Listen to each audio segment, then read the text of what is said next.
topic. I know it's a bit more on the nerdy side, but we need to dive into it, right? So I'll start with what you guys understand about robotics, or robots, or artificial intelligence. We should start with the critical thinker. Okay. That's awesome. I wish I thought of that. It was like I'm a critical thinker. That would be so cool. What do you understand by what being robotics in general?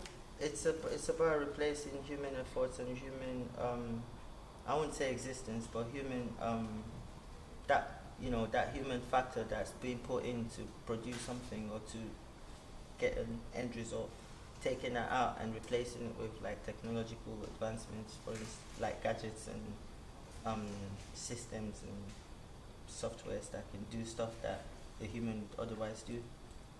Okay. What do you think about that, Anthony? Do you second that? I second that. In so many aspects of the world that we live in, we're seeing technology taking over. In fact, I mean, it's actually happening to a scale that's really scary. Like we should all be aware that technology is this beast that is really taking over the world. I mean, it's from everything to, I can right now call someone in India, right, on my phone and see their face and have a conversation. Yeah, I don't even need great. to be in front of them. I can have a full-blown face-to-face meeting with someone.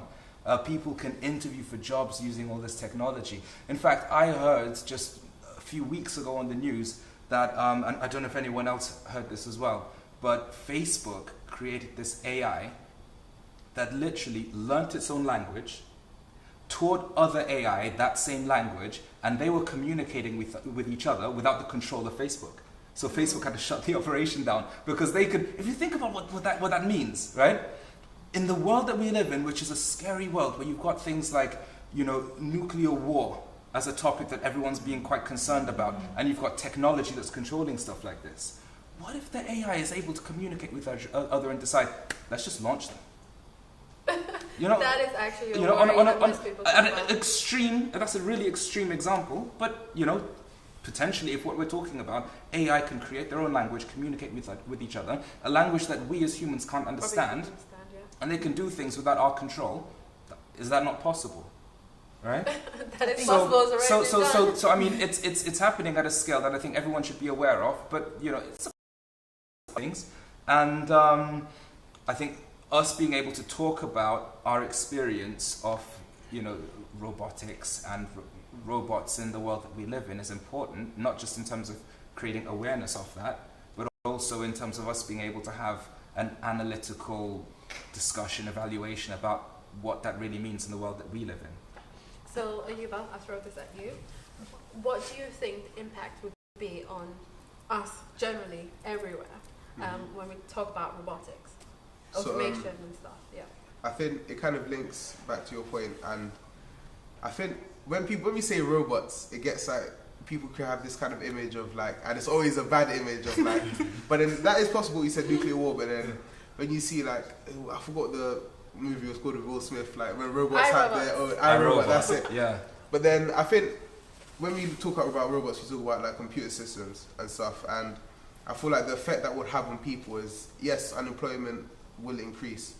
And the reason why I say that is because, I recently did an internship at an investment bank, and obviously way back in the day, obviously there was much more interaction with the whole banking industry.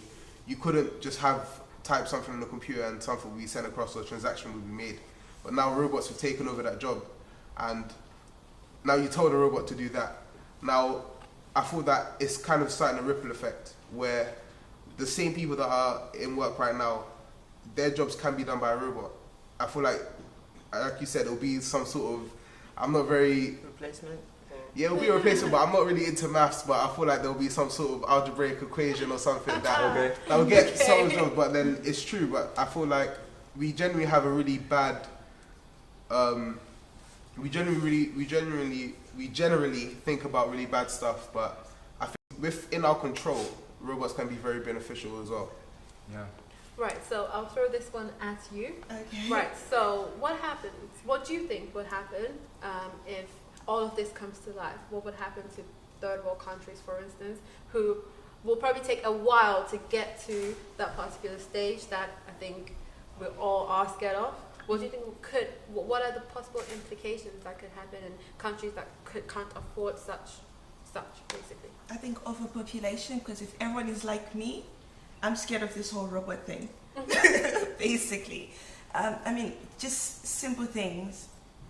Like he was saying, you can communicate with someone from a different country.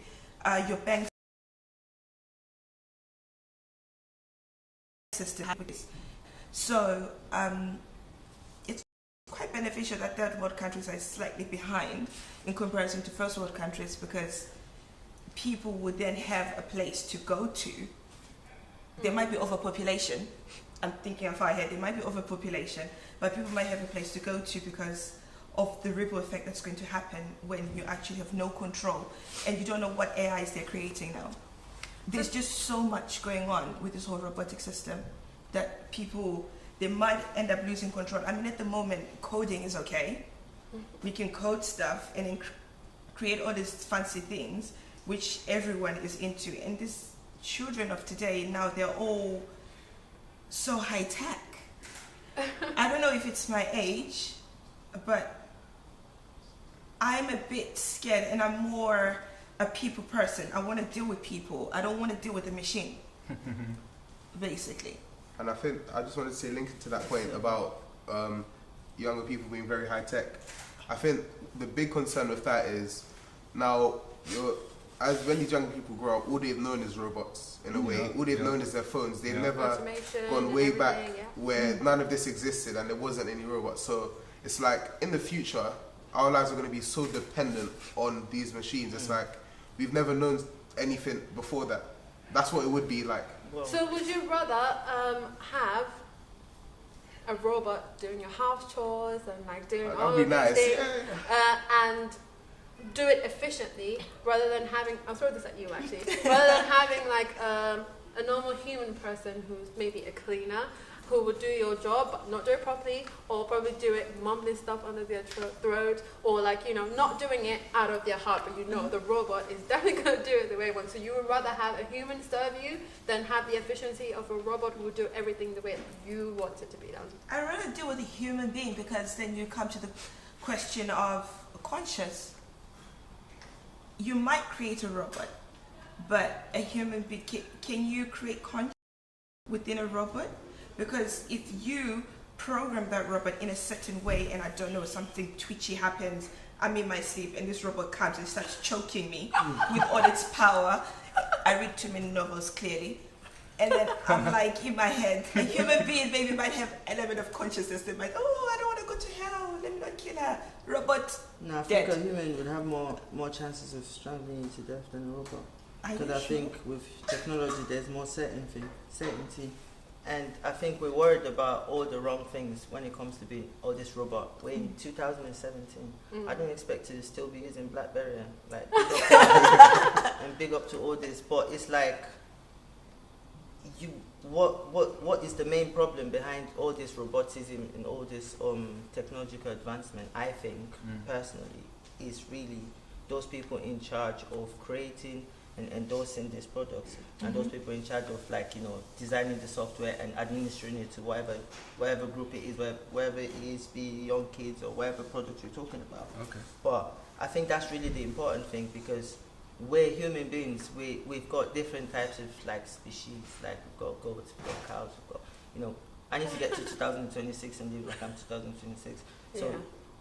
Talk about replacing, and talk about, with your question, would I rather have a human or have a robot? I'd rather have a robot. But it doesn't mean it's going to replace humans, because the only reason it would replace humans is if the people in charge of making these policies, in charge of, you know, if we could get to a time in the world where everyone is quite satisfied and you don't even have to work as much. You know, we can actually get there. We have the resources, we have all of that stuff, and that's what the advancement, that's what the technology is meant to be. That's what it's meant to take us closer to that point where we can live like humans, like the highest species. But if, like, I don't know, that's the way I see it. But then, one thing jobs? I just wanted to say about your part, and jobs, this links to jobs as well, but... And poverty. Did you think it's going to increase poverty? I think with what you said, in terms of like the question you asked as well, whether you'd rather have a robot or a human do it, Now it depends on what side you're looking at. Looking at the situation from, as if it's my house and I want to relax, I'd rather have a robot do it. If the robot is programmed to do it in the best possible way, robots are reliable. That's what you know. But then in terms of other people that need those jobs, would they rather have a robot or human do it? And I feel like the thing that is really shaping the way in which robots impact our life isn't only work, it's about efficiency, it's about luxury. But then in terms of moving forward to, I think you said 2026 or something like that, will everybody in the world, including people in third world countries, still be able to benefit from the luxury of having a robot do everything for you? You see, because they're not right now. Technological advancement is like, fair enough, you're being forced to grow. I think that's the way I say it. And all these jobs that are going out of people, like we humans, that's what we are. We get to that point where we're trying to survive, where we're trying to grow. We need to get to that point in life, and we need to look back at this time and be like, we can't believe we're doing things this way. That, you know, I think we still feel that now because we look at what our parents and grandparents had at the time and what we have now. We're like, oh my god. And they have to like catch up to us sometimes. All this social media. But as time goes on, we need to leave a bigger gap than what they left.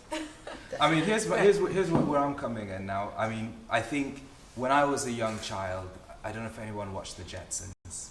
I don't know if anyone else was around for the Jetsons, but it was like this world of robots and everything. You jump in a spaceship and it floats you to the next house and that kind of thing. Everything was done for you. We're not there, clearly, but you know, that was the image that everybody had of what robots were going to be in probably 2010. You know, we're 7 years beyond that or whatever. Anyway, I think that you have to find a balance when you're looking at bringing robots into life, and I can give two really good examples. The first is probably a bit more humorous. So, I mean, my background is from Africa. I'm from West Africa, and if I'm going to have a robot do everything for me, the people that create these robots, they need to be, what's the word, multicultural or humanitarian or whatever. Because, you know, if it comes to getting a robot that cooks food, right, and I say I want okra soup, is this robot programmed to understand what I mean by that and how to actually properly cook the food the way I want it to be cooked? So if you have the right manager endorsing and creating this particular product, then that would be amazing. That would be amazing. The thing is, I don't, within the technological companies at the moment, I'm not quite sure we're there where it's being catered to all cultures. And being able to be sensitive in, for example, the Far East, in a different way to the way it should be in the Middle East, or in Southern Africa, or in Central America. You see what I mean? I think to some degree you need to be able to have robots that can almost either make different forms of or robot alterations, you know, that can adjust to the culture that robot is being processed in, because there are going to be certain differences. It needs to not be at a level where, for instance, you have Siri and doesn't recognize certain accents at the moment on mobile phones. Right, of course. So there are things like that I think one needs to be conscious of, and there is a limitation there when it comes to technology in the way that we use it. You know, so that's just one thing. The other thing I would say is, you know, in kind of in third world countries, for instance. And being able to adapt with the technology that we have. I saw something, there's a banking app that will allow people to bank using voice recognition. I don't know if anyone else has heard about this at all, but you can basically transfer money by saying, hi, I want to transfer X amount of money to contact Y. Is that it? And it just gets... And it's done. And what that does is it's meant to be the cure to illiteracy. Right. In certain parts of the world. Now, my thing is, if you're going to have an app like that, surely that's probably the most dangerous thing that you can do. Yeah. Because if people are illiterate and you're giving them the ability to transfer money without understanding what a balance sheet looks like, or understanding what the accounts then look like once that transfer goes through, or even terms and conditions of signing up for that technology. Surely, if you're going to encourage technology, you need to then encourage a drive for financial literacy and other types of literacy to ensure that actually becomes a viable solution in the world. It can't just be technology without everything else that's supposed to come with it. Yeah, but if somebody is literate enough to get a technology like that, they should be smart enough to know how to transfer money, because that touches on like the point that I was making in third world countries. It's going to take them a while to get there. There are illiterates all over the world, but I mean, for someone to be able to get hold of such a technology, they should be smart enough to know how to why they need to transfer money. Not necessarily. Not necessarily. For instance, sorry to interrupt, but not necessarily. What if I, for example, was to donate my iPhone, which is a pretty high tech phone, to I don't know Guatemala, to a village where they've never seen that technology before. Now they have access to this technology of banking. So no, it's not necessary that people are going to be literate to be able to get a hold of that technology. Don't you think that for them to be able to get that particular app and learn how to use it, they would actually have educated themselves in some kind of way to be able to use it? No, because I can tell you, for instance, if I'm illiterate, okay, and you're going to show me how to use this iPad, right? You can show me how to use the iPad. I would not have an understanding of any words that are written there, but if I know how to use that, then I can actually start to make transactions using the iPad, even though I wouldn't be able to understand the words there. The point of this technology, people who can't read to use it. So being able to read is not a prerequisite to getting this technology. Purely just being there is the prerequisite to get that technology. I want to hear what you have to say. This is what I'm thinking. How are you going to create all of these robots? That means you're using more resources. We're already talking about climate change, etc. You're using all of these robots. Are they going to need fuel to run? Which resources are you going to use? When they break down, where are you going to dump them? Are you going to recycle the material? Is it going to be thrown away? What's going to happen? I think technology is just going so overboard now. We already have climate change. In South Africa, it snows sometimes. In Pretoria, it snows. Cape Town, I understand because it's closer to the South Pole. But in Pretoria, it snowed. This is South Africa. And you think that has to do with? That's to do with climate change, because we're abusing the world. We're abusing nature. World is the nature. It's not a robot. So you might create as many fancy robots as you want, but at the end of the day, are we going to use all of the resources? Because for you to create that robot, how are you going to run it and how are you going to build it? Okay, let me just bring this back for a minute. You made a point earlier about how every time the word robot is mentioned, everybody thinks about it negatively. Yeah. But you've got planes driving themselves, trains driving themselves. Yeah, you've got some cars driving themselves. Yeah. Is that so bad? Don't trust it. To be honest, No, I mean, this is why I said I don't trust any of it. This is why I mentioned luxury, and I think when you're looking at this from a certain point, from a certain perspective, as a consumer, if I could have a car that drives itself, I wouldn't mind. If I could be in a plane where I don't have to hire, and hopefully I'm rich enough to have a private jet or something. But if I have a private jet where I don't need to hire a pilot and the jet just flies by itself, then what you're talking about actually happens now, except that you actually have a human making sure that it's going the right way. When you're flying 14 hours, do you think the pilot is constantly holding the joystick? No, they actually sleep for hours and rely on the plane to fly itself. Yeah. But we still get to where we're going, but we have that human there to actually control what is happening. Yeah. It happens in cars and trains and all of that. And I don't think that's so bad. It's to be honest, convenient for all of us. I think what's good about it is the fact that no matter how much technology, because over the past 20 years, technology has developed so much. And I feel like over the past 10 years, with the next 10 years, the technology is going to develop more than it has in the past 20 years. And the 5 years after that, it's going to develop quicker. So as we go on, it develops quicker. But one trend is that we're always in control of it.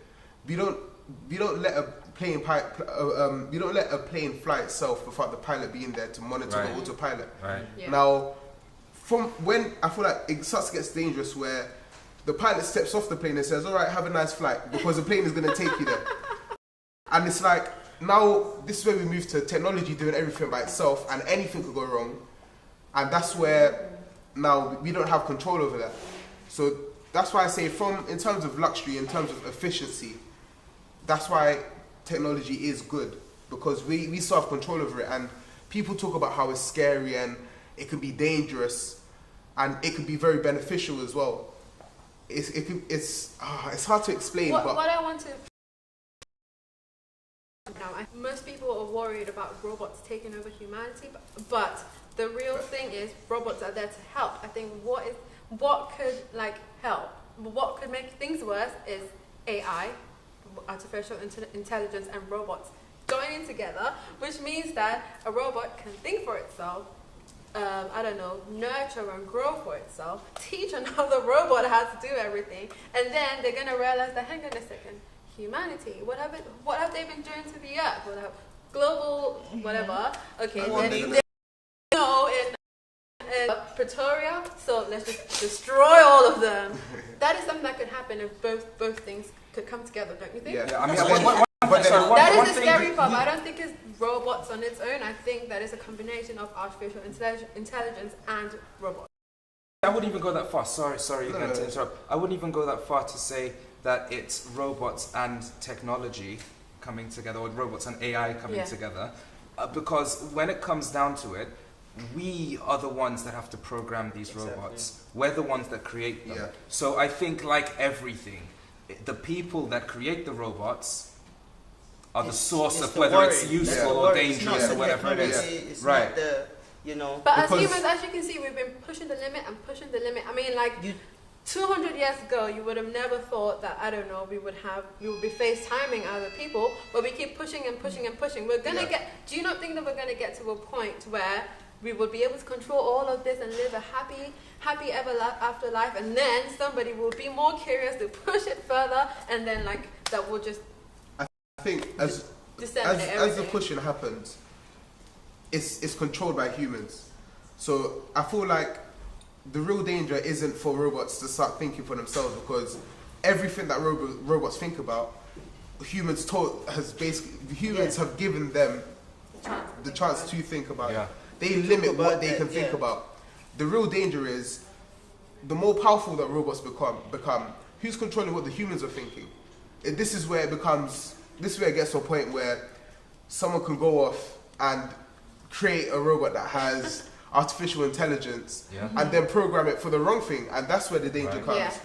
That's what I feel. That is what I'm trying to. Okay, so I'll end this with this, right? Okay. So I was reading an article in The Guardian that said that we're teaching or educating our kids to grow up to fail because of the use of robotics and artificial intelligence. We're teaching them to become workers and to do the jobs that eventually robots are going to take over. So are we eventually going to make our kids redundant because of what we're teaching them in school? What do you think about that? I don't understand the point. So at the moment, when kids are in school, they're being taught. For instance, if somebody wants to be an engineer or something, they will be taught to be an engineer. But eventually, a robot is going to be created that is going to take over that job that your child is going through school to be able to do. So are we raising our kids to eventually become redundant because of this whole age of robotics? I think knowledge is power. As long as you've got common sense and knowledge, you'll be able to function whatever someone throws at you. I studied anthropology. I work in a court. My master's in a completely different subject, but I have streamed somewhere completely different. It's all about knowledge and common sense, really. An application. Yeah. It's got nothing to do with what you study. With me, I think it does, to be honest. And as I said, I did an internship at an investment bank, and I asked a very similar question to that. I said, when we leave university, what's the certainty that we're going to go out after university? And this is something that a lot of students have spoken to me about as well. What's the certainty that after university, the dream job that we've always wanted is going to be taken over by a robot? And all the qualifications we've gotten to get to that job is... And I think now when we look at it, it's like we're being taught to kind of live in the current moment, kind of. We're being taught about things right now, and we're not, with education, we're not looking into the future, because all the things, a lot of the things that we learn right now inside of school, because I'm a student, I'm in sixth form. Right. A lot of the things we learn right now, I know that in 10 years may not be relevant, because, and keeping it to the robot topic, I study IT, and a lot of the things we learn in IT, even though it is very beneficial right now, in 10 years a robot's going to be able to do that. So I do agree that I do believe that, you know, the way the things that we're being taught at this moment in time it's like we're being taught for this moment and not for the future, where what we're learning right now is really going to matter. And I would actually second that point, and I would go beyond that, and I would say that what we are in a position is where we've come from. Our parents, for instance, right? They grew up in an era where you went to school, got good grades, got a good job, you worked your 9 to 5, you know, you retired, whatever. You had a pension that took care of you from when you were 55 to 65. I mean, if I was to depend on my pension, I'm not going to get a pension until I'm like 75 or 80, just given my age right now. So we're in a different world altogether, where we need to be thinking outside of the box, right? We need to be thinking about how we can utilize the technologies that we have, and how we can be putting ourselves in a position where we are creating our own future, right? Technology actually, just to give it its props, because we've been quite negative about it, technology is actually a really good facilitator, I agree. right? It will help us do that. It will make things a lot more efficient, and we're able to move forward and do that. But the one thing that technology works on is facts and figures, right? It's the facts and figures that we put into it. The difference between us and technology is the fact that we have an emotional mind. Right. Right? Other animals, right? You know, monkeys, dogs, whatever, they all have emotional minds. They don't have the balance of a logical mind and an emotional mind. Technology is the other opposite, where it's purely a logical mind, right? We have the balance of both. So that's what technology doesn't have. It doesn't have the ability to be sensitive to situations, or to have empathy, or to have feelings, or to make judgment. It does what it's told to do. Yeah. So we need to be able to understand how we use technology, and the people that create it need to be able to be in the position, I think, with a degree of mental stability, amongst other things, including intelligence and everything else, to actually create the technologies that work the way that we need them to work for us. And I think with that point, that could either be very beneficial or extremely dangerous, because as you said, we have an emotional mind, and with robots, they have a purely logical mind. Right. So if let's go back to the nuclear bombs, if we tell a robot to set off nukes, a robot is going to go, I don't think that's a good idea. It's going to be like, bam, let's set the nukes. That's right. And that's why it's really important to control The control of the robot. Yeah. And maybe not even control them, but educate them, Yeah. so they can make the right decisions when it comes to robots. So we're coming back to the question of education being important then. Of course it's important. But then even with that, right now we're not educated to do that, and in the future that's going to be something that's going to need to be done. And that's why I say education is not for now. one-dimensional. That's another thing. Education is not one-dimensional. It needs to be inclusive of everyone as a part of that. Yeah. But I think education structures you in life. It teaches you for the future. Sometimes. Absolutely. We're going to end the conversation here and continue behind the scenes, I guess. So thank you guys for joining us on Opinionated. Join us next time. Bye. I know black guys that because they're making good money, they think that they are better than other black guys that are not doing what they're doing or making money. You have no idea. Hi, so this is my Natural Paradise body butter, which I got 2 weeks ago, and I've been using it ever since. It's amazing, like amazing. So I personally have a dry skin, so I usually moisturize my body morning, afternoon and evening. I started treating my face a while ago because of I've been having breakouts. So this serves as a moisturizer for me to use. I use it before I leave the house and after I get home when I take my bath.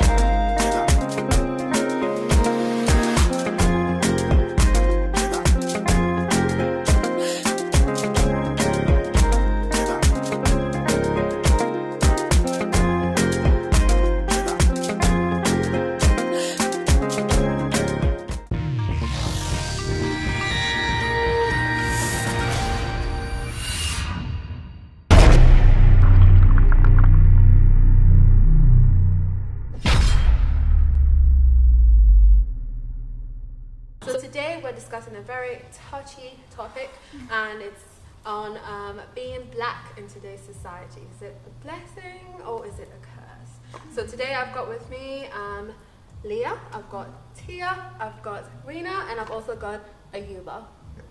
Right, so where do we start from today's topic? How do you guys feel about being black to begin with? This is a really, really deep topic. There's so many things we can talk about it, but I'll just be honest from the get-go. I think being black in today's society, it can be a struggle, especially if you're talking about in the workplace, or if you're talking about, you know, sometimes in the media as well.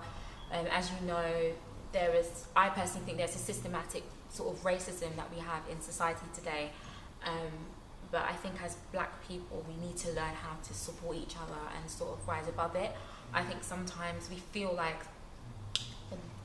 you know, white people like owe us something, and we try and, you know, when it comes to the workplace, or we expect to be promoted because, you know, we're a minority, but we need to remember that we need to support each other and build an empire for ourselves. Yes. Because I personally think the world has changed, you know, in many forms, but I don't think there's ever going to be equality in this world. I really don't think there is. But what do you think about, how do you feel about being black in today's society? Well, I agree with your point. I think being black in today's society, I think it has the potential to be a real blessing, to be honest. But I think we're very divided as a people. Just every day when you see it, you know, the area that I live in there's a lot of black people, and you'd expect an area where, you know, there's a high population of black people to kind of be like a community, but it's not. And I feel that just kind of takes away from our chances of kind of achieving what we can achieve as a people together. So yeah. You touched on potential when you say we have the potential. Yeah. What do you mean by that? I mean, you always hear about like different statistics and stuff about how black people, like the black race is a $1 billion race and stuff, and how we spend so much on a lot of things. But if we were to kind of have this collective mindset where as a race we were to kind of work together, and it doesn't even have to be a huge scale, just in your community, you know, I feel that can make a huge change. Because being black nowadays, from my perspective, I feel that even though there's a lot of black people around you, you're still a bit alone, because there's so much conflict between black people. Do you think it's like that everywhere? Do you think there's so much conflict between black people everywhere in the whole world? I mean, there's definitely some areas where I think black people would, but there wouldn't be conflict. But I would say that when you look at a lot of different areas, it's like there's a competition.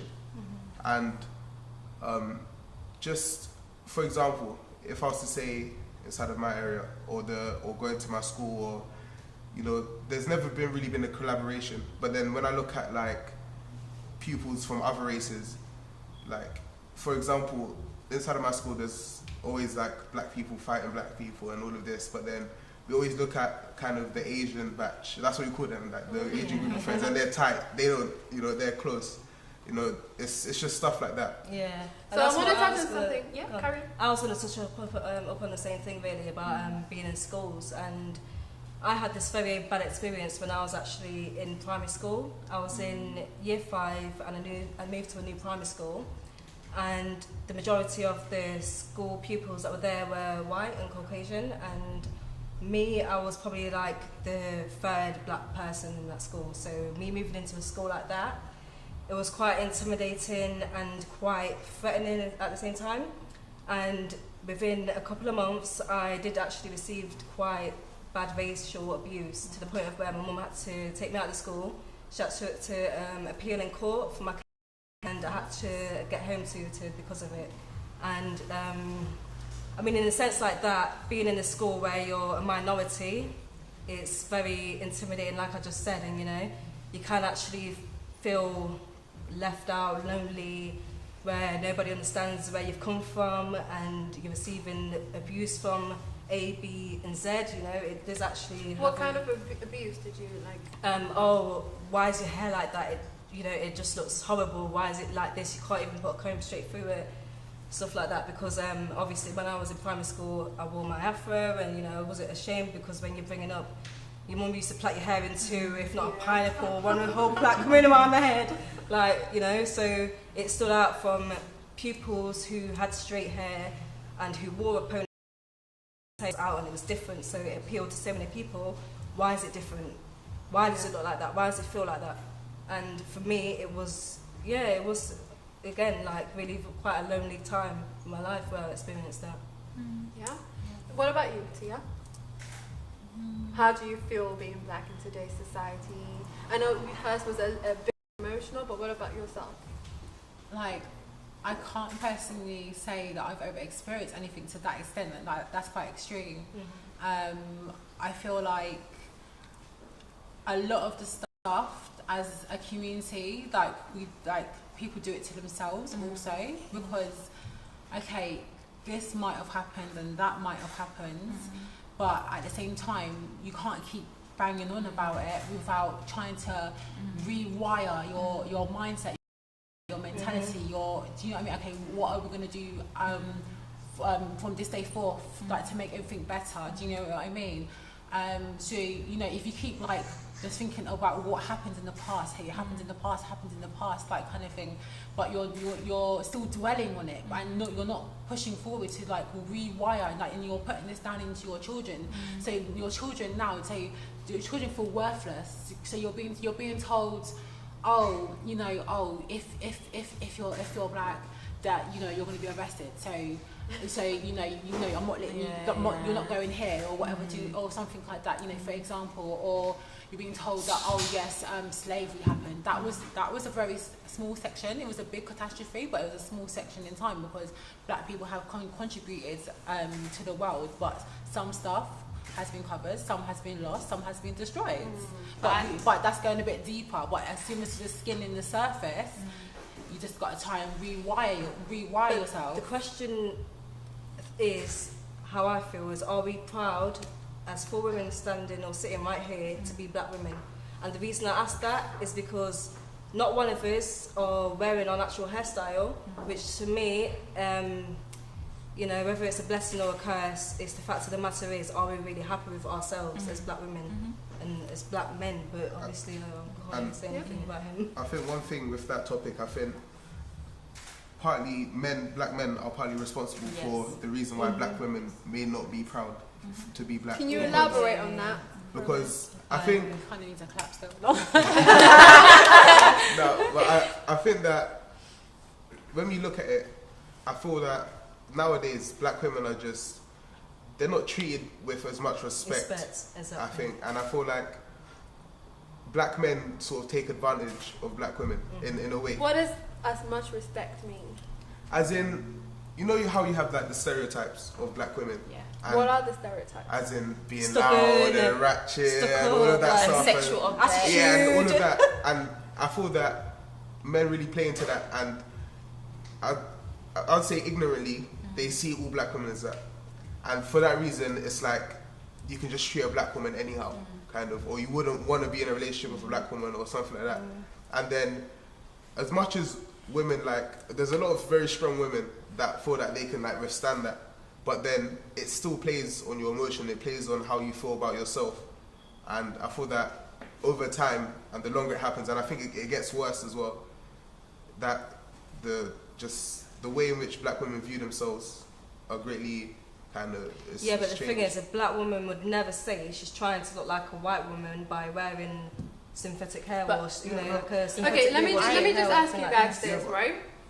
Now, when I asked all of you about how you feel in today's society being black, I think apart from you, it's all been, you have to do this, you have to do that. Like, no positive thing has come out of it. Does that mean that other races don't feel the same? Does that mean that Hispanics, Eastern Europeans, or even the white people or Caucasian people themselves, are you saying that they're living in a happy world because they're not black? No, but what I will say is, like, obviously, just being a black person, I think, you know, I'm very proud to be black. I'm very proud of my culture, and I think as black people, we are very intelligent and we have a lot to give in society in this world.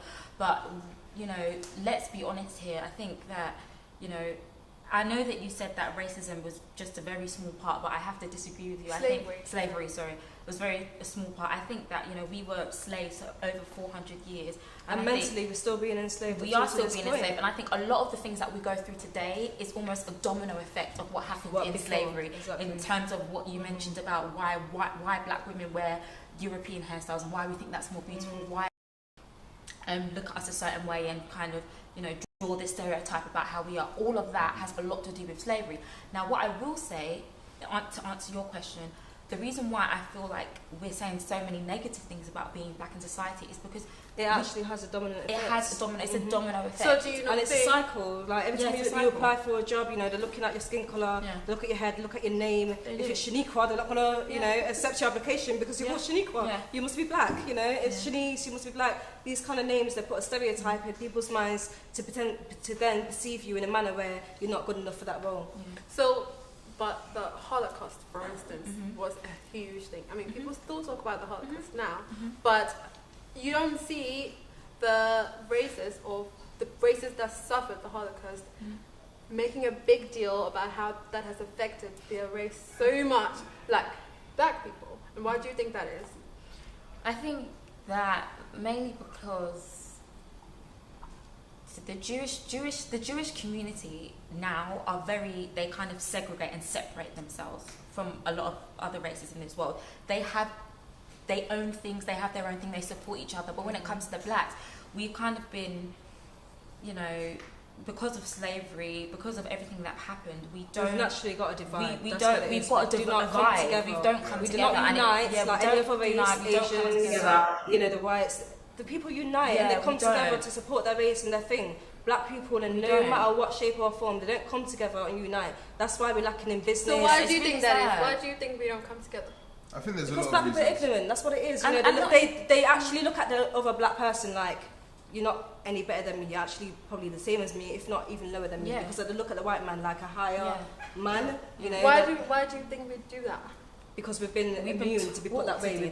We've been taught to do that. We've been taught to look at the white man like he's superior to us. And I think I just want to say to link to that point. Another reason why is because nowadays, and I'm not sure you might agree with me on this, but everything that makes you successful, makes you kind of climb up that kind of hierarchy in society, has to do with white. When you think about it, all of the car brands and stuff, it's not black CEOs that own these like Mercedes and Bentley and stuff. But some of the greatest things out there are black people. I know, but then list of things that black people have made that people don't want to publish because they want to look like the white man did it. You know what I mean? Absolutely, but when you think about it, we weren't going through slavery days for nothing. We made certain things that man don't even know black people made. They'll say it's China, they'll say it's the Englishman, but no, we made it. Exactly, but then, for example, if we were to go to Oxford Street and look at all of the brands, now, what makes us, like when we buy those brands, we buy it and we look at it and we go in the adverts and everything, and you have to see that all of these stuff that's associated with sort of hierarchy and being better than another person, it's like the more white things you get, or the more things that are associated with a white person, the better. Yeah, but living like England, you practically don't have a choice. I mean, if you go to an African country or a Caribbean country or an Asian country, I'm pretty sure the high streets are filled with makes of their own. I agree, but it's not global. It's not on a global scale. It's not seen as being something that's glamorous or something that's desired. But do you think that is someone else's fault or our fault? Of course it's our fault, but what I'm saying is it stems from somewhere. Like, you know, Kanye West was made out to be this crazy psychopathic guy that's always ranting on. But he did an interview with Ellen DeGeneres, and he was just saying, no, it was with Sway in the morning, where he was just like, but it ain't Ralph though. Do you remember that one?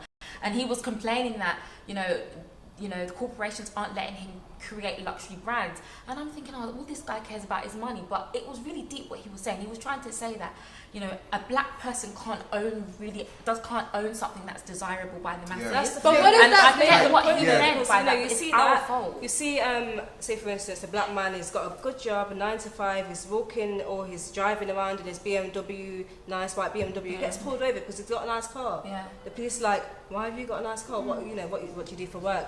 You know, do you sell drugs? No, I don't sell drugs, boss man. You know, I work 9 till 5. But he don't believe it because, as far as he's concerned, a black man should be out there or is out there shooting everyone, you know, selling drugs and knifing everyone. That's the perception that, you know, fair enough, a lot of people, white people, have got about black men. And I think, sorry, I just wanted to say, I think success, it links kind of back to what I said and links to what you said. And with that man that's working the 9 to 5, the reason why he's desired in the black community or he's respected a lot is because he's living a white lifestyle. Yes. When it's true, I like, know what you mean. it's like the closer to being white that you are, when you have the white brands and you're living a white life and you have the 9 to 5. What is the white life? But you see that same white man, the same white man white that's working that 9 to 5 job, he ain't going home to a black woman, he's going home to a white woman. And it's because he feels like he's stepped up a level. He's got a fantastic job, you know, he's earning money. So he feels like he needs a white woman instead of a black woman because he looks down. He feels like it's belittling him. And I've heard this myself from black men saying this to myself, you know.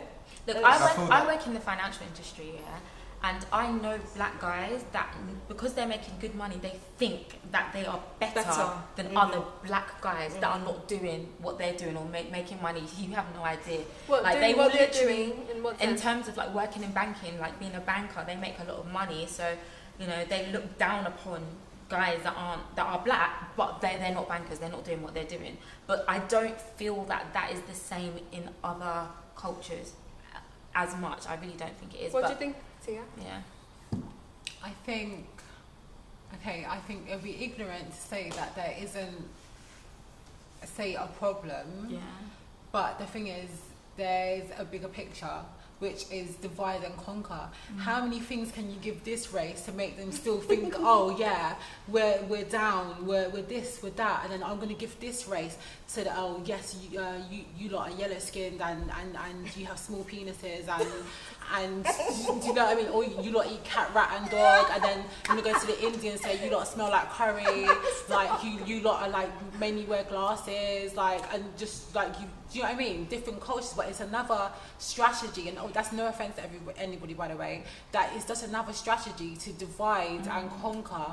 Do you know what I mean? Not we have language barrier, and also now you're going to give people mental conflicts. That is the thing. Internal conflict. So whatever has happened, it's like throwing a stone. So you'll throw the stone and then the stone has a ripple effect.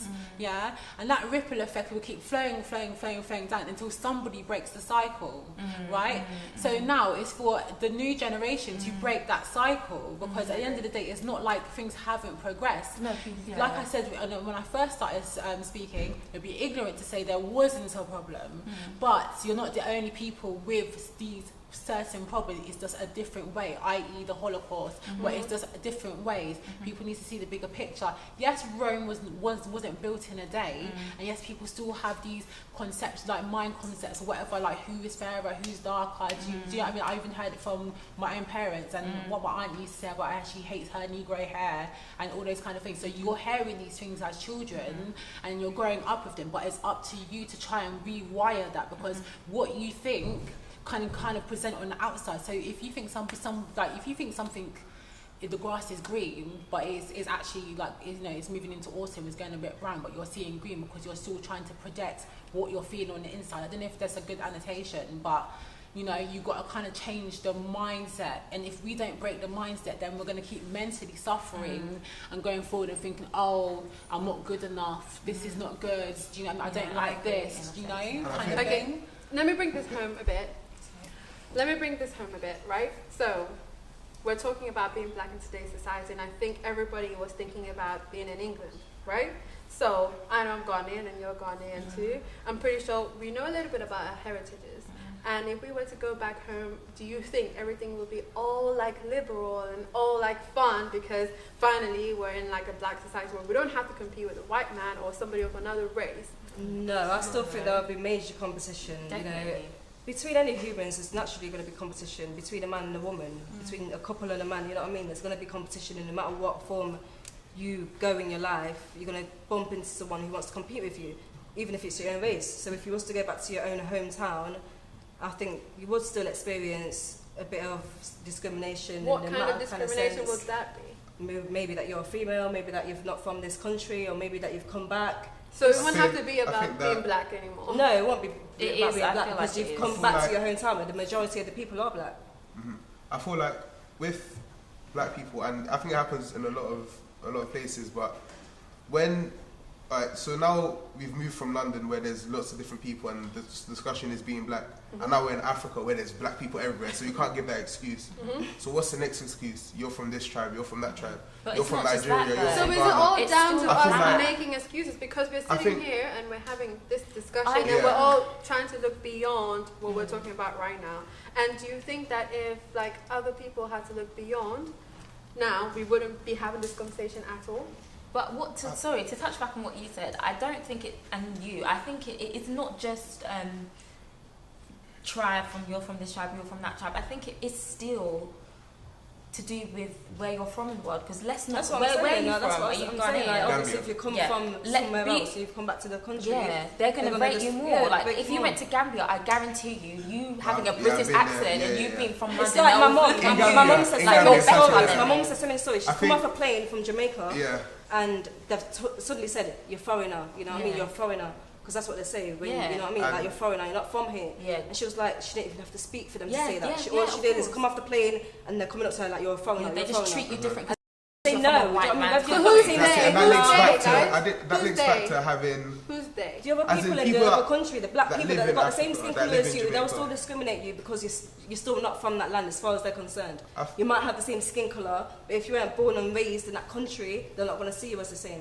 And I think that It's links just back like to here, what we but were now saying. it's different because skin colour is involved. Do you know what I mean? I think That's that it. links back to what we were saying about how, about having like a glimpse of the white man's lifestyle, and I think that's what it's The way like. you're putting it. The way I'm putting it is probably sounds a bit mad, but I think, but when you think about it, when I say the white man's lifestyle, I mean like, I would say like that. no, yeah, maybe I should word I it wanted to differently. laugh. I should word it differently, but then when I say that, I mean like, for example, getting a Merc, Yeah. a Mercedes, or getting like a Bentley, like I said before. These are all white brands. Let's be honest. Yeah, they are. And now when we go to Africa, England or America is seen as a white man's country. Yeah. That Seen links as- to having yeah, the yeah, kind of. So when Thank you. so I feel that now when you're there, and when you're in Africa, that instantly is a divide. And then I feel like, obviously, if you're there and you're born in Africa and you've never been to England, and this still goes on, there's still always a divide. What is the cause for that divide? And that's where I feel like other things come in. And the more separated we become as a people, the worse it becomes. Because the more we get separated within tribes, and then now for no reason tribes are trying to beef each other. Like, do you even know what was the main cause of your beef? Because it happened hundreds of years ago. The And more they we don't get, know about it, yeah, and the more, and even in like from young, it starts off as like banter. It starts off with, inside of my school, there was always Nigeria versus Ghana. Yeah, but And Why me is being that? Ghanaian- It's the thing. Why is From that? when you've got So land, silly. you've already got racism. Whether it's like, do you know what I mean? There's always going to be discrimination, stereotype, or racism. If you've got land, whether you're the same skin colour, whether you're the Yeah, same yeah, kind of 100%, people, we're whether you're from the humans. same place, there's going to be some kind of, you know, Yeah. animosity between But colour then or I feel even like- where you're from. Okay, Yeah. let me just add this. So, are we saying that the people that we're referring to as they, whether back home or whether in England, they don't go through anything like what we're discussing today? For instance, the Caucasian. Do you think that they don't go through this? Do they not? They I just think- Not necessarily. I don't No? think it's a So- They're not Okay, around- why do you they're think not- so? They're not around that kind of environment. Do you know what I mean? That's it. Because they're But in for instance, I an mean, environment where you- it's mainly populated black people. They're never going to come across an environment where they have to deal with the white man, where they're going to have troubles applying for a job because the white man's in control. So, do you think that if the French person comes to England, they're not going to face this? Let's put Polish No, people. of Let's course, talk do you know what I about mean? Polish That's, people. yeah, Eastern okay? Europeans, for Right. instance. Do you know what I mean? So But they Polish get people, majority of the jobs. Polish people are Europeans, okay? They are white. But the English people, a lot of English people do not like Polish people, even though they are white. And Why they is that? so racist towards It's like them. the if you- Irish if as you well, think- for example, just like the the Irish. Irish, okay? So before the referendum, we was part of the European Union. But if you guys notice, British people didn't really refer to themselves as European. Yeah. They separated themselves completely.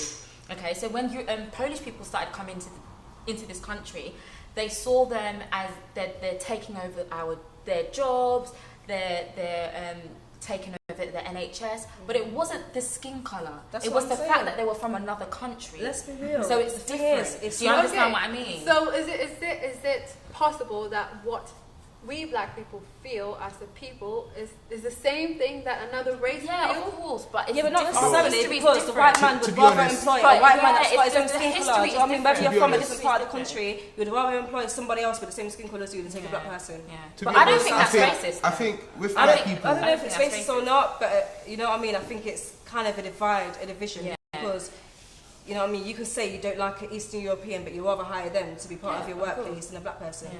to be honest, I think with black people, one thing that we don't really have, or that we have but it's kind of messed up, that other people from other races have, Thank you. is like the history, the Yeah. sense of pride in our culture. Yeah. When we look at, even being here in London, it's like, I heard Chinese people talk about their Chinese history and Chinese New Year, all of that, and they go way back to emperors and stuff like that, and we go back to poverty and slavery. No, it's true, but let's be honest. And that links to Don't kill me. that links to, or at least that's what we're told.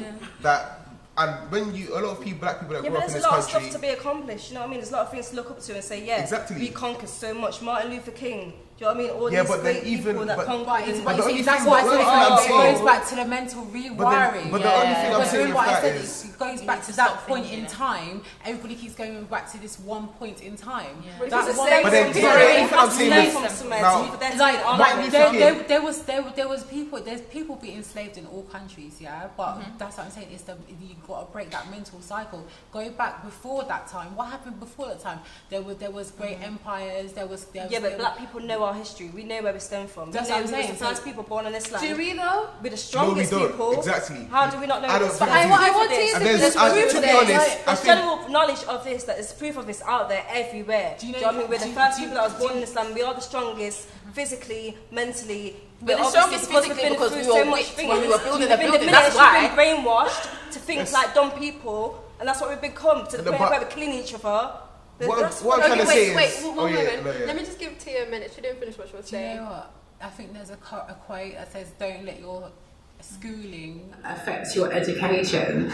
So if you're not being presented the information that you need, we now live in times where you can go and look up that information for yourself. Go and look at your own history. Instead of thinking, that's what I'm saying, the mental rewiring. If people keep going back to this one point in time, you're gonna feel like shit.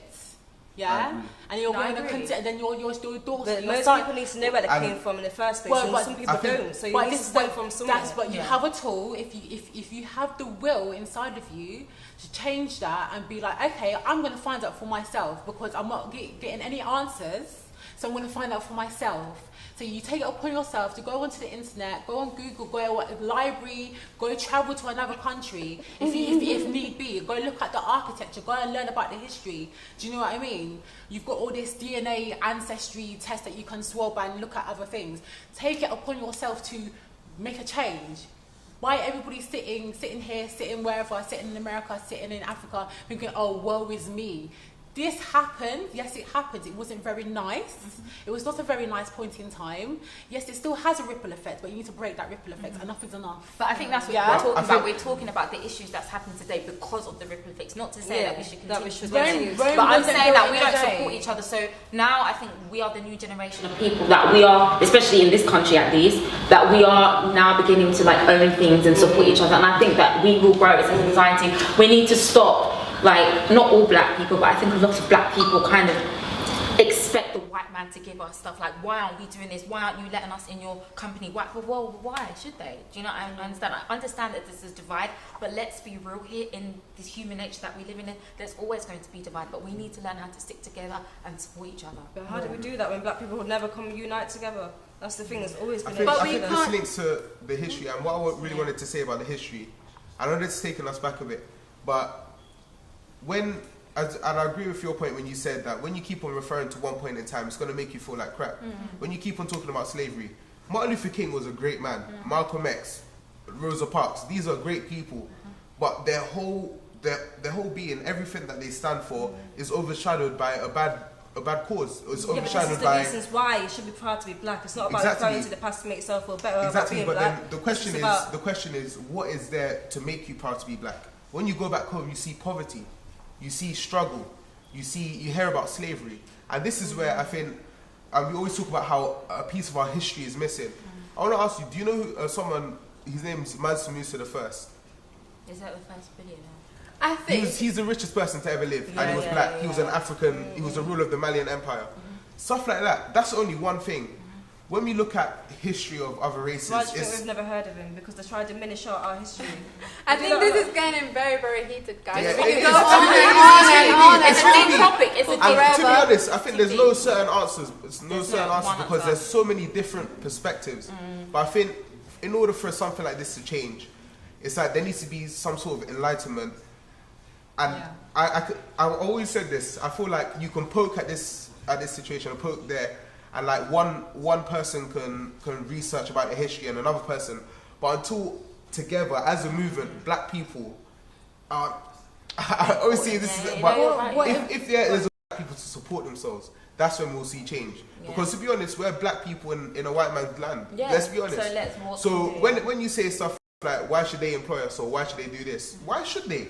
Really and truly, we should be building our own empire in Africa. And you know, that's what I think. Bottom line is, I'm proud of this. It's melanin, so I'm proud. Let me give you guys something, right? I think that if I let you start, we're not going to finish No, today. yeah, but I think we're running out of time. I think Round we're it running up, out round of it time up. today. So, I mean, we can catch up behind the scenes.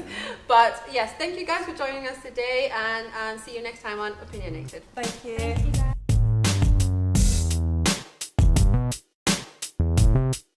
Not that I'm agreeing about being sexually active before marriage, but I agree that it's good to wait, you know, so to be well informed about like that kind of decision making. Hi, so this is my Natural Paradise body butter, which I got 2 weeks ago, and I've been using it ever since. It's amazing, like amazing. So I personally have a dry skin, so I usually moisturize my body morning, afternoon and evening. I started treating my face a while ago because of I've been having breakouts, so this serves as a moisturizer for me to use before I leave the house and after I get home when I take my bath.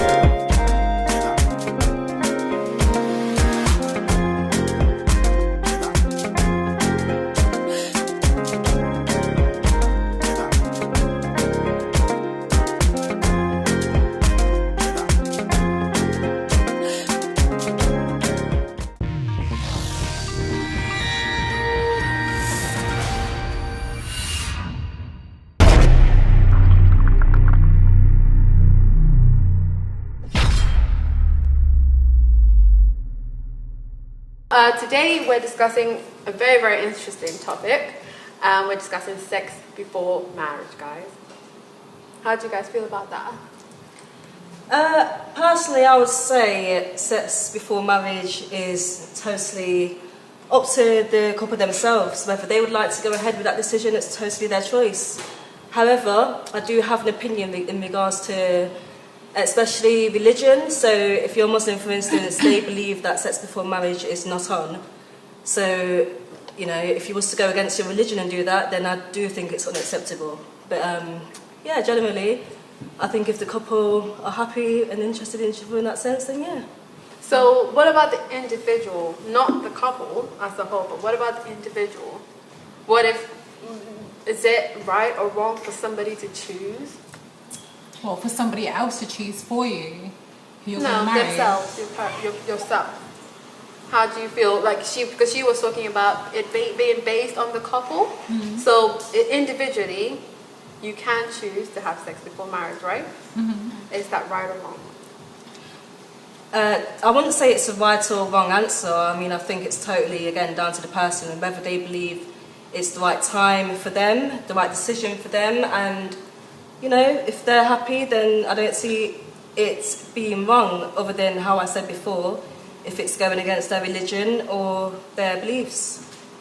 Well, I feel like I'll use me as an example, and the only reason I'm saying this is because I've already spoken about this on my YouTube channel. Right. So I'm 26, and I haven't had sex. Well, traditional sex. Some people that are Muslim will say, "Oh, all sex is sex," but I'll say traditional sex.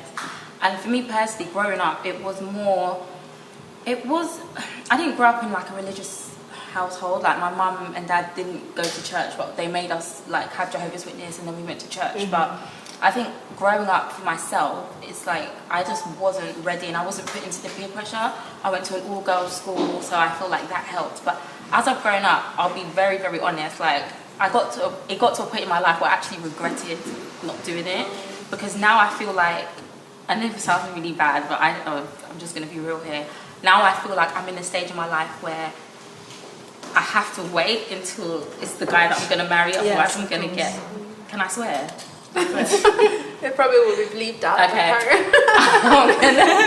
I'm in the point in my life where I feel like I'm going to be effed over if I just give myself to just anyone. Yeah. But like I'm happy with my decision. Like I don't regret it, but I definitely... Why do you... Sorry, not to cut you. Yeah. Why do you feel like you're going to be effed over? Because I feel like I have to like now wait for the right person. Otherwise, I feel like if it's just with anyone, like I just feel like I've wasted all those years. So basically, you want to make sure you're like well informed. Yeah, make sure it's the right guy now. Because Yeah. it's just like I'm in the stage of my life where I don't want to just be dating for dating's sake. Like I want to find like a partner and just be. So you serious would with prefer to marry him first before the sexual No. part? I mean that would be ideal, but if I find someone that I Yeah, feel of like that course. is the one, I This is honestly, exactly it's what- not religious for me right now. I feel like I probably. You want your Yeah, first car to be your last car. Yeah. I mean, it I depends think on the every person, girl yeah, would want that's that it. though. Depends on the Because person, people say, depends I on the wish I man, waited. Like, it your depends on the aspiration. person. And that's me, because I don't know, I can't compare that to anything. So in my mind, I'm thinking, yeah, I want the first to be my last. So both of you touched on something which I'm going to throw at you two. You talked about religion, and you also talked about religion.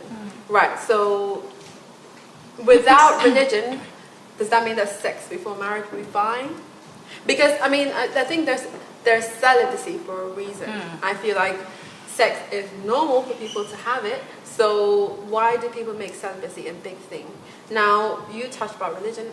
If there was no religion in the world, do you think that people would care whether they had sex before or after marriage? I feel like more people would just be having sex before marriage, I think. What do you think? I think it would be a good thing, because people, especially like nowadays, use sex frivolously, like it doesn't mean anything. And from a deeper understanding, like more than just physical. Well, for me, it's more than just physical, it's spiritual. So, and I also feel like a lot of people don't realise, like everybody's so caught up in the physical. So people think, oh, what you see around you, like this is just it. No, this is not just it. You know, obviously there's certain things that we aren't actually taught in school. You know, kind of thing. People think, oh yeah, I'm going to go to school, get a good job, everything, you know, and then everybody's thinking, yeah, get money, get money, get money, get money, get money. Do you know what I mean? But there's a whole bigger picture. Like even when you look at some quotes, it'll be like, take care of your mind, your body, and your spirit. It's all connected, right? So this is not just it. So you can't exactly be feeding one side of you, which is your physical material side, and not feeding the other side of you, because hello, we are spiritual beings having a physical experience, not the other way around. Do you know what I mean? So to wait before marriage, I think, yeah, it's still a good thing, because marriage is a union. You know, not saying that you have to have like go through marriage or whatever, but at least well informed enough to know who you're choosing. This person, like, do you genuinely have a connection? Don't just go after the person and say, oh yeah, he's got a Bentley, yeah, I'm gonna jump on him. Like, do you know what I mean? Like, no, like, you got to look at everything, and don't settle for what you think is equal. Do you know what I mean? Because equal doesn't always mean, oh, it's gonna work out, and then you end up why things end up mashing up in the end. Do you know what I mean? So I think it's good, because you'll take your time to get well informed about it. Do you know what I mean? I think it's good. I think as well, even not even having religion there wouldn't make a difference, because people don't even like to follow rules. So I think. What about you, Miko? Miko? You've been very quiet. I think with or without religion, people would always have things to say about everything. So when it comes to sex, I believe it's down to the individual that's involved, or the individuals that's involved, because these days there's different types of sex. But yeah, exactly. It's down to the individuals that's involved, and like you said, whatever you did or whatever you have not done, how you feel about it. If that's how you feel about it, if that's how you feel about, you know, you go after that, because if you don't do that, because you're not being true to yourself, and then you end up regretting it, as opposed to someone else that if that Bentley is what that girl really wants out of sex, by all means go for it. But I will say, like, but it's down to you. It's not down to anyone else. It's not down to whatever religion or whatever state, whatever. I don't know. Okay, let me just throw this out there for you guys. Okay, religion out of the question. If you guys are sexually active, are you okay with your parents finding out? I would say it depends on the circumstance. Like, if it's your boyfriend, you know, it's totally different than you saying you're just seeing someone on a regular basis and you're just meeting casually. No, you wouldn't want your parents really finding out about that. If it's your lifetime Is there partner, a reason why? Why?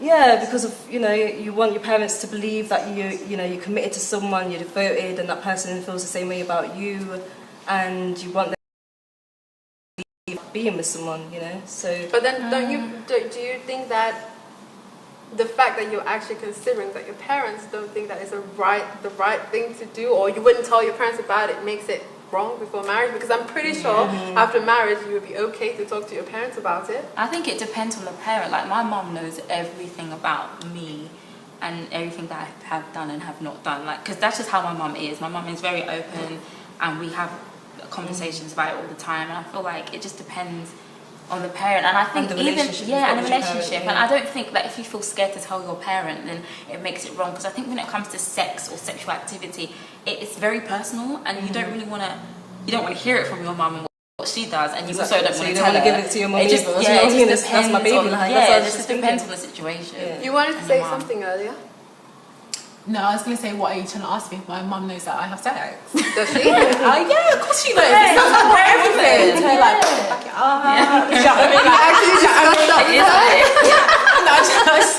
Oh God. But that's your responsibility with your mum, because naturally you seem like a bubbly, outgoing person, naturally very honest. Do you know what I mean? So you've probably got that relationship with your mum to feel to that extent where you can tell her anything in your life. Yeah, I tell her. Whereas me, I'm reserved, I'm quiet, I'm mysterious. You know, I don't like telling everyone my business. But do you think your mum knows? Like, obviously you're a grown woman, but I'm saying, like, when it was happening, do you think she knew, but she just never said anything? Yeah, I think she obviously knew if I was with a boyfriend. Yeah, you know, she knows. No parents dumb. If you're with a man, she's gonna know what's gonna happen. You know, but yeah. What about you, Mikhail?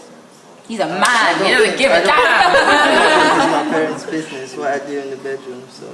Yeah, but for instance, would you be comfortable to talk to them about it, or if they asked you, or if your mother? If they ask me, I'll tell them. If anyone asks me about it, I'll tell them. You talk to So it doesn't make a difference if it's my parents or not. But so I'm getting the bottom sense. line, it's not their business. So I don't just pull up to them and be like, "Yo, imagine what happened today, man." Obviously not. What's going on? But okay, that absolutely makes sense. Okay, so do you think? So the sense I'm getting here is that it doesn't matter whether you have sex before marriage as long as you've chosen to do so. Am I right to think that? Yeah, I mean, Yeah, with an extent. I feel like there's a lot of peer pressure with young people. A lot of young people are just sleeping around, and then when they get on, they later say, "Oh, I wish I never did that," because they feel the peer pressure. I'm sure you girls know, like, young girls who like have sex way too early because they feel the peer pressure, and it's even worse now in society. But I do think if you're old enough and you make your own decision, it's fine. I agree with that. Yeah.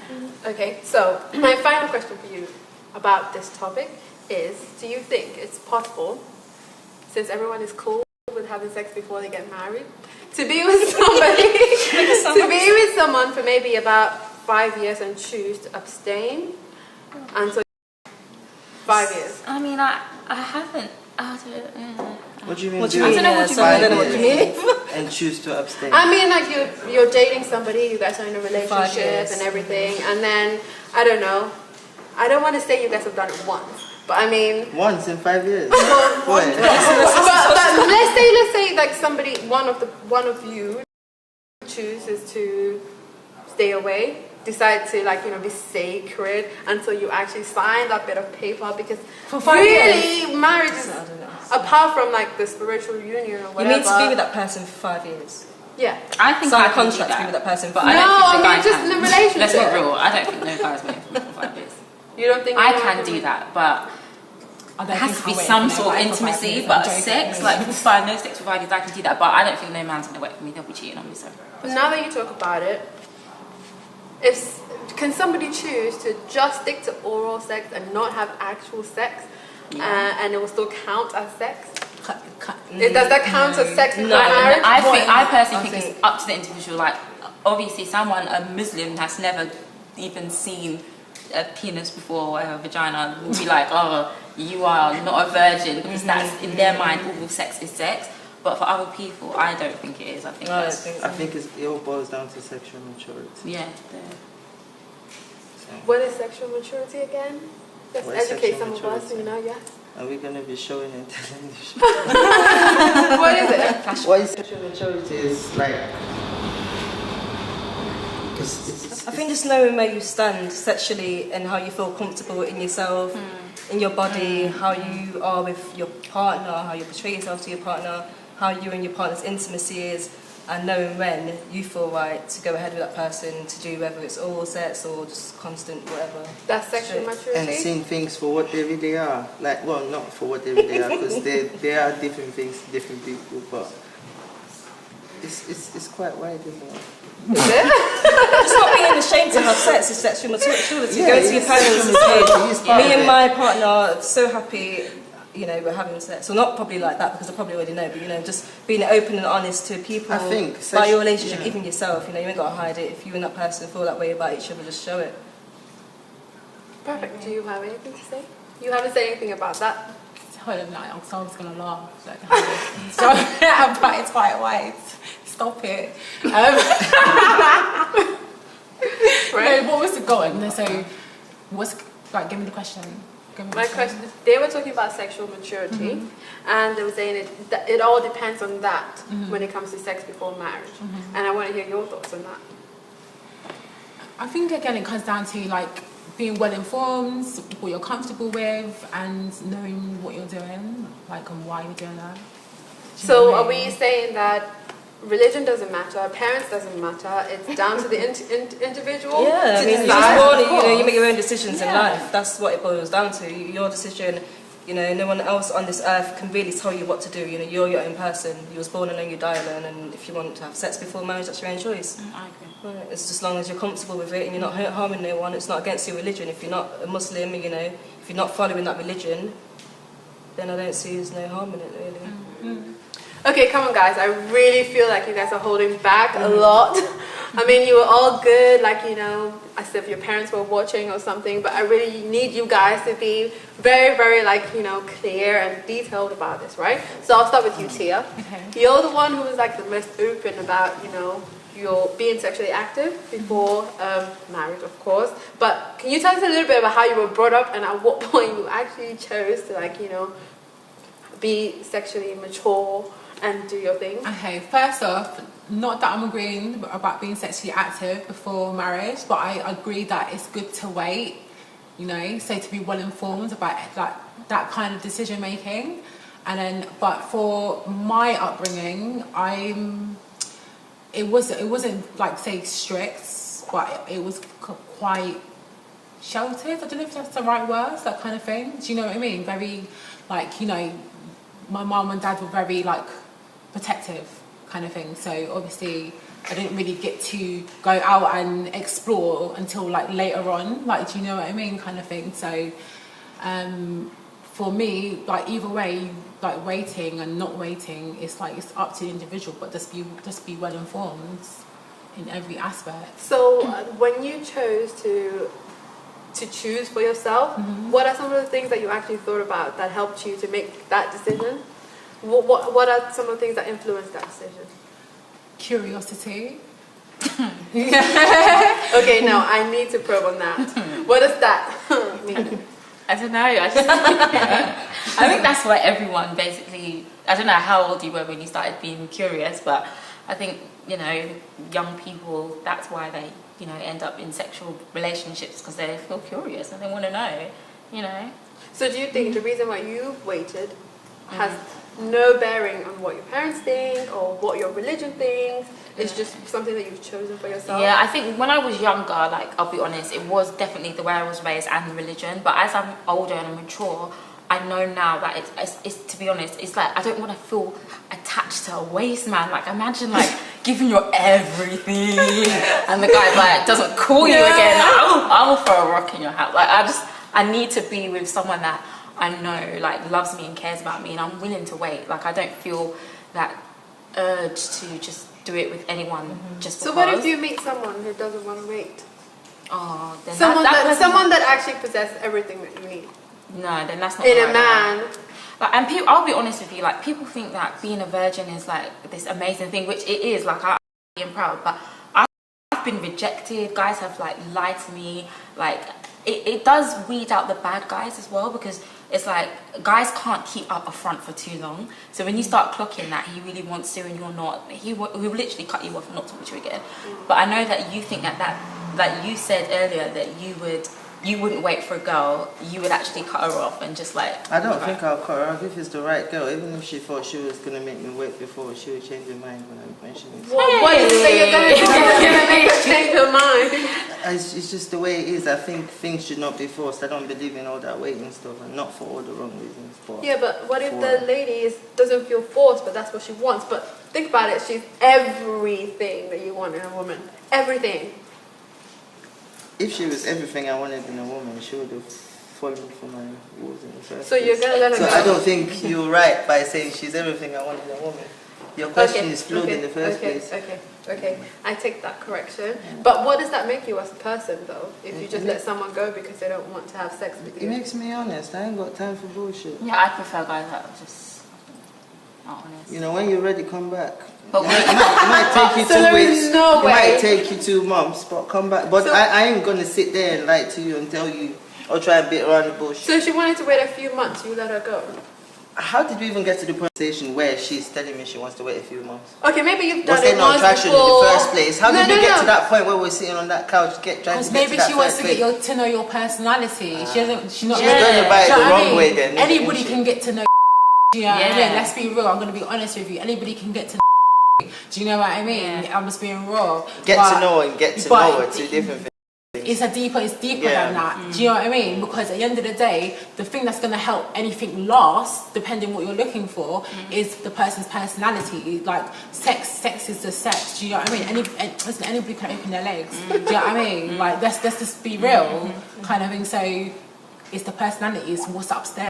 And you judge her. It has to be natural. But you'd still judge her if she had sex with you on the first date. You judge her then. No, and if she took too I've long, always then said you to wouldn't. So what makes you think that he will judge her? No, because he's acting like he hasn't got time to wait. Like you're Not saying that I haven't got time to wait. I believe in flowing, right? I don't believe in just being stagnant.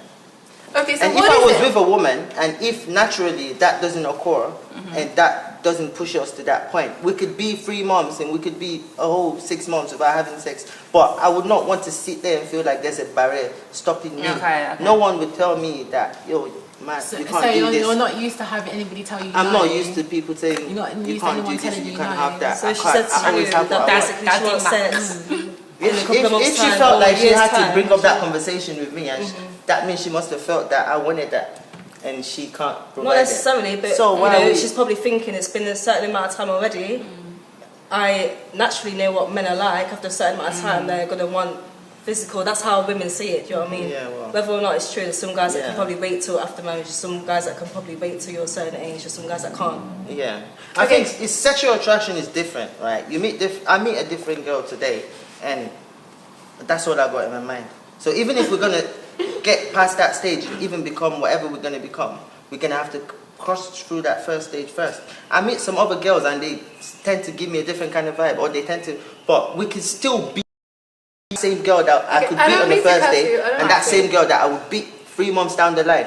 But if I meet that girl that I can beat, that's the way I feel about her. If it's not mutual, then we're not compatible. I'm not going to sit there and say I want to wait for her. If I meet this other girl where we're compatible in that sense, where we're sitting there and we're chilling. So it depends on the female. Yeah, it depends on the female. It depends on the relationship. So if the female was your ideal individuals. lady, she had all the qualities that you would like in a woman. Yeah. You would wait for her. She told you. No, she wouldn't need to tell me. I don't think it would get to that point where she would need to tell me if it was. What he's trying to say is, if the lady is everything that he wants in a woman, she would want to have sex anyway, because then in that way it wouldn't what be. makes you think? What makes me think that you got to be in the position to feel that way? But it's like It's got to be natural. If it's not natural, it's not natural. No. You Okay. can't. I have a final question make for you it guys, right? If you ever got into the position where you agree to maybe like be patient with your partner, how long is okay? In regards to sex? Yeah. I wouldn't put a time limit on it. I wouldn't never put Do you a time think limit that on this it. is pressuring people to actually get married very quickly so that they can finally have sex? Yeah, I think sometimes putting a boundary on it where there's religion that comes into it, I think people feel, as she said earlier on, peer pressured. So I feel like maybe that's the case in that sense. So, I mean, like people feel peer pressured to have sex. At a certain age, if you're old enough and you're wise enough, you accept it and you'd be like, okay, I'm ready to do this. Like I know people that get married, like pastors in churches will tell young people to hurry up and get married and get engaged quickly so they don't have sex before marriage. I think that is so ridiculous. Really? And another thing is, I'll be honest, even though I've been somewhat sexually active, do you understand what I mean? And I feel like in some way sex before marriage is important, so you need to know if you're compatible with your partner. They say you need to try before you buy. When you buy a car, you need to test it first. Exactly. Like, I'm sorry, but I'm not. If your penis is 2 inches, like, I'm not. Obviously, that's not fair. So that's the reason. It depends on the person. It depends on how you feel towards it. It depends on the size, obviously. It depends on a lot of factors. I can wait, but I need to know what's going on. So you could just take a look. Like, I need to know somehow, some way, because I will just collapse. That. I love she said take a look. I feel so bad. No disrespect to anyone. 2 inches and below. Do you know what I mean? You have to know what it is before you go for it. Try before you buy. What do you mean maybe? You just said you won't take 2 inches, so clearly size matters, babe. Like, in my mind, yes. Like, I feel like so bougie having expectation when I don't even know, but I feel like, come on. Yeah, like, but it's fine. I always feel the same way. Yeah, because I think when it comes to men, when it comes to a woman's aesthetics and beauty, there has to be, the woman has to have a curve. She has to have. So when it comes it's only right. Yeah, exactly. So I feel like, why should we as women like lower our standards and accept just because? So you think if the man had a smaller penis, it would make you feel like you can't have sex with him in that sense? But what if he's everything you want? What if he's everything you want? I sound like a bitch, don't I? No, I'm saying that basically. If you have a penis or the size that you want, would you go for it before sex?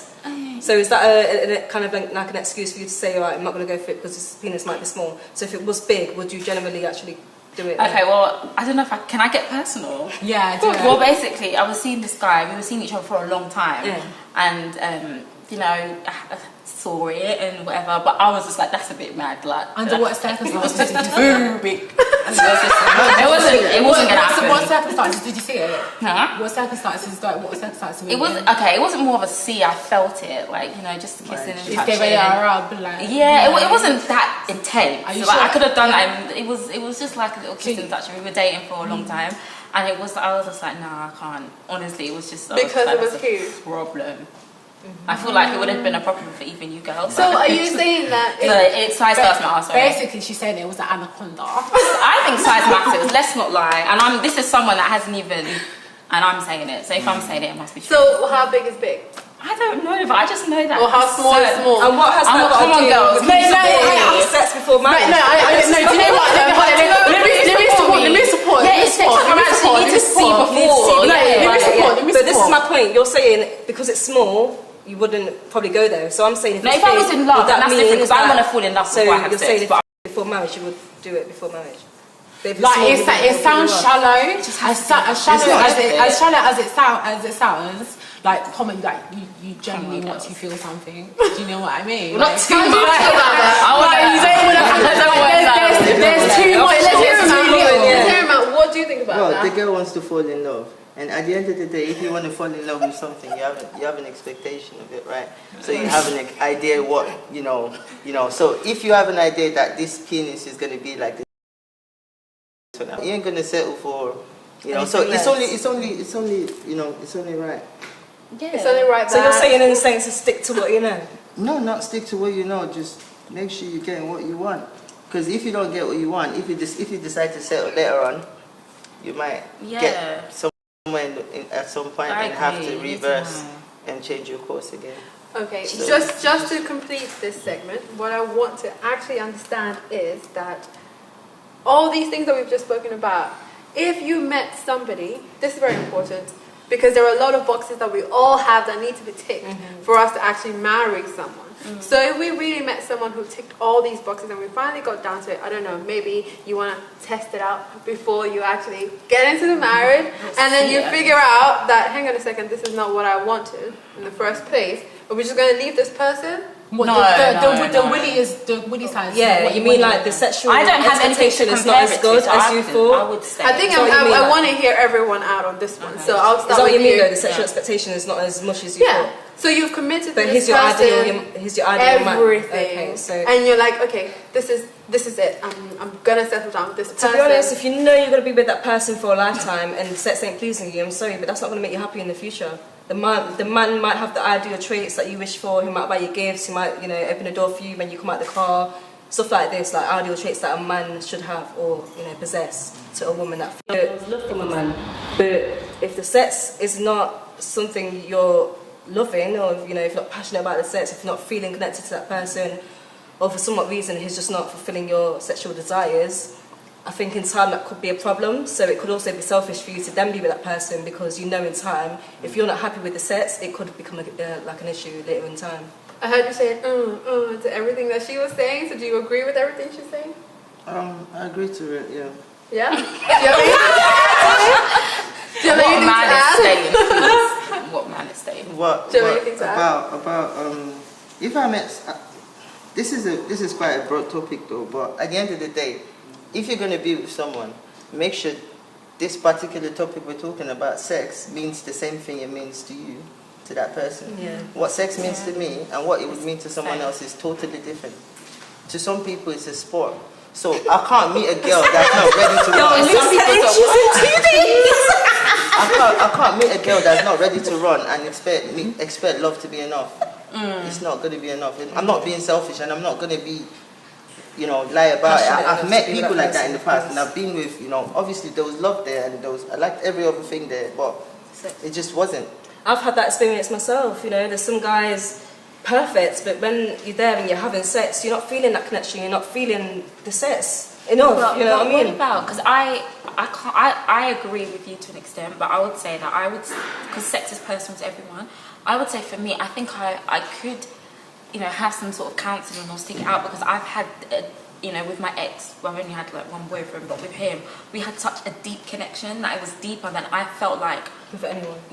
That I could go on and on and on. And at some point in your marriage, no one's going to be having sex every day. But you have so an expectation of sex in your mind. So what if you don't fulfill that? It's going to be peak. But I don't know. But in my head, I don't think sex is everything. No, of course, 100%. And I feel biased but that's what I think. And you, finally? Okay, so back to if it wasn't the right size. Well, if everything was perfect. Everything is perfect, but do you know what? Yeah, even the size, it's just the sex. Do you know what? Okay, so once we're being honest, right? And I don't want to sound like I'm not a psycho. Let me just put that out there to everybody. I'm not a psycho, right? I love everybody. So I had a similar experience to you. So basically, I met this guy, and he was lovely. Like he helped me decorate my house. Like, do you know what I mean? Anything I needed doing in the house, like he would do it, he would fix it. Do you know what I mean? Everything, nice, just everything. But obviously, like I was just being, because I'm a very kind-hearted person. Believe it or not, I'm very kind-hearted. My heart is pure. Like it wasn't really that adequate downstairs. Well, it was too small. It was too small, but it wasn't too big either. Oh, you had felt basically. Yeah. But this is the thing, there's some guys have got the size but they just don't know how to use it. Yeah, but some guys that don't. But obviously I went like researching, tapped in Google. Oh my god, it was that bad. It wasn't that bad. No, honestly, it wasn't that bad, but it needed a bit of help. That's all I can say. Do you know what I mean? And so for that reason, you just let it go? No, it wasn't because of that reason. It's because of a different reason. But I did try to help. You tried to help? I would make smoothies, like you know me, put me morning smoothies, and I put maca powder in there. If he's it's not so. And I went to go order like some penis enlargement pills online. Yes, I'm like, What did you have to say about it? and I'm like, your back smoothie, yes, tastes delicious. Like, yes, baby. Like, Oh, you didn't tell him what you was doing? Huh? You didn't tell him what you was doing? Me, I didn't want him to feel shame. Do you know what I mean? I just want him to think like it might, like miraculously. And that didn't work. Huh? That didn't work. Yeah, another situation happened, and yeah, I thought I made the right decision by making that decision. It was the wrong decision. I think we're all in the dark here when you say that decision. And Because I don't know, I'm being honest enough. Did the thing like, have side effects? What you was giving him to eat? Did it work? Is that what it is? I think that is conversation for another day. It was going up, but I'm saying they could have like doubled a bit more size. Than just, So it worked. too much. Yeah, no, so it worked. Like it was calm. Like it was just a bit small for my liking. You know, so that's just me being honest. I tried to help. Can I ask you a question? Be honest, straight yes or no I don't want answer. to. Do you think? Right, you know how guys they always ask girls like how many guys you've slept with? Yeah.